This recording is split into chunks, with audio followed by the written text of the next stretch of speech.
បងប្អូនដែលលេងហ្គីតាដែលថ្លៃគាត់ស្រឡាញ់ហ្គីតាគាត់ហើយគាត់ចូលចិត្តហ្គីតាគាត់តម្រង់តែទិញហ្គីតាបានមួយគាត់ធ្វើបាក់ណានៅពេលដែលពួកលេងធ្លាក់ខ្ពប់ fair អារម្មណ៍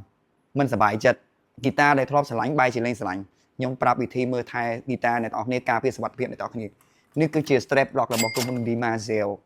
ក្រុមហ៊ុន Dimazio នេះគឺផលិតតាក់ទងជាមួយ equipment ហ្គីតាច្រើនមែនទែនមាន pick up មាន accessory ផ្សេងៗតែអ្វីដែលខ្ញុំចាប់ចិត្តបំផុតហ្មងគឺមានតែពីរទេទី1គឺ strap ទី2គឺ pick up strap នេះក៏ប្រភេទជាប្រភេទ lock strap មួយដែលល្អបំផុតជាងបងប្អូនគ្រាន់តែចាប់វាជាប់ជាមួយនឹង body របស់ហ្គីតាយើងចាប់ដើម lock ជាមួយនឹង strap របស់យើងគឺបងប្អូនទាំងអស់គ្នាសុវត្ថិភាព 99.99% ទៅលើហ្គីតាអ្នកទាំងអស់គ្នាគឺមិនមានលក្ខណៈទេហើយយើងមាន3ពណ៌យើងមាន3ពណ៌3 model សម្រាប់បងប្អូនចូលរើសអញ្ចឹងសម្រាប់ខ្ញុំពិតជាចង់ recommend អ្នកទាំងអស់គ្នាប្រើ strap មួយដែលល្អព្រោះអី strap ហ្គីតាដែលល្អគឺការពារហ្គីតាអ្នកទាំងអស់គ្នា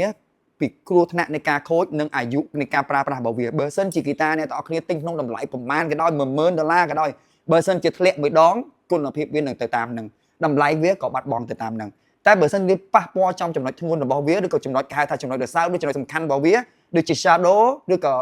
neck ឬក៏ grip របស់វាឬក៏ lucky tuner របស់វាដាច់ខាតត្រូវតែខូចដាច់ខាតត្រូវតែខ្ទេចចឹងចំណុចនេះឲ្យដែលជាកន្លែងដែលការពារសំខាន់បំផុតបងប្អូនទាំងអស់គ្នា